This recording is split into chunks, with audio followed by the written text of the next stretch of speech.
Arestado ang isang high-value individual matapos makumpiskahan ng humigit kumulang 354 na gramo ng hinihinalang shabu na may tinatayang halaga na 2,407,200 pesos sa buy-bust operation ng Police Regional Office 6 sa Purok 2, Barangay Tabuan, Estancia, Iloilo. Kinilalang suspect na si alias Reno, 62 taong gulang, mangingisda at residente ng Estancia, Iloilo.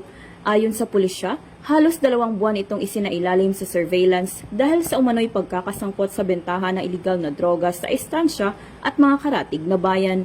Nakumpiska sa operasyon ng 4 na heat-sealed at 4 na not-tied transparent plastic sachets na naglalaman ng hinihinalang shabu, buy-bust money at iba pang ebidensya.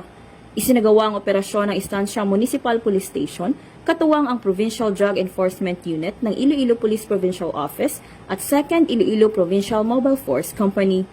Ayon kay Acting Regional Director, Police Brigadier General Randolph T. Tuanyo, patunay ang matagumpay na operasyon ng epektibong intelligence gathering at matibay na koordinasyon ng mga operating units. Aniya, magpapatuloy ang PRO6 sa pagtugis sa mga high-value drug personalities at sa pagpapanagot sa mga sangkot sa iligal na droga upang mapanatiling ligtas ang mga komunidad.